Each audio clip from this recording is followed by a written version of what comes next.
கிறிஸ்தியஸுக்குள்ளான உங்கள் அனைவருக்கும் சமாதானம் உண்டாவதாக.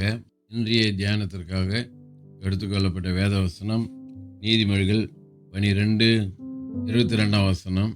பொய் உதடுகள் கர்த்தருக்கு அருவருப்பானவைகள், உண்மையாய் நடக்கிறவர்களோ அவருக்கு பிரியம். அல்லேலூயா. இங்க சாலமோன் ஞானி நீதிமொழிகளில் சொல்றாரு, கர்த்தருக்கு எது அருவருப்பான்? பொய் உதடுகள் கர்த்தருக்கு அருவருப்பானவைகள். அப்போ கர்த்தருக்கு என்ன பிரியமா? உண்மையாய் நடக்கிறவர்களோ அவருக்கு பிரியம். அதுக்கு நம்ம தானியேலை பற்றி பார்க்கிறோம்.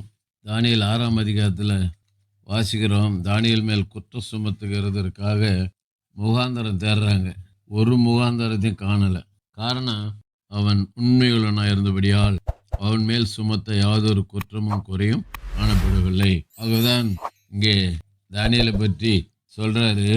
தானியேல் 9ஆம் அதிகாரத்தில், நீ மிகவும் பிரியமானவன், ஆதலால் நீ வேண்டிக் கொள்ள தொடங்கின போதே கட்டளை வெளிப்பட்டது. பாருங்க, தானியேல் உண்மை உள்ளவனாக இருந்தபடினாலே இங்க சொல்றாரு, நீ மிகவும் பிரியமானவன். ஆகவே நம்முடைய வாழ்க்கையில் கூட நாம் உண்மையாக இருக்கும்போது மெய்யாகவே கர்த்தர் நம்மையும் பிரியமானவன் என்று சொல்லி அழைக்க அவர் நல்லவரும் வல்லவருமாக இருக்கிறார். அவரிடத்துல எந்த ஒரு மாறுதலும் கிடையாது, எந்த ஒரு பட்சபாதமும் கிடையாது. ஆகவே நாம் தானியேலை போல உண்மையுள்ளவர்களாய் இருப்போம். அது கர்த்தருக்கு பிரியம். ஒருவேளை இது வரைக்கும் நாம் உண்மையில்லாதவர்களாக இருந்தால் இனிமேல் நம்ம உண்மையுள்ளவராக இருக்க பிரயாசப்படுவோம். ஒவ்வொரு நாளும் ஆண்டவர்கிட்ட கேட்போம், ஆண்டவரே நான் உண்மையாக இருக்க எனக்கு உதவி செய்யுங்க. கேட்கும்போது நம்மை உண்மையில் நடக்க உதவி செய்ய கற்றுக் கொடுக்க போதிக்க நல்லவராக இருக்கிறார். கர்த்தர் நம்மை பலப்படுத்துவாராக. ஜெபிப்போமா.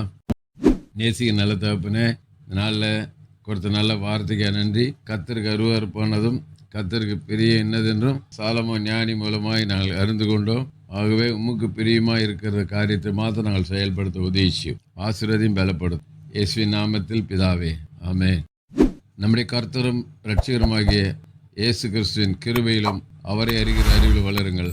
அவருக்கு இப்பொழுதும் என்னென்னைக்கு மகிமை உண்டாவதாக.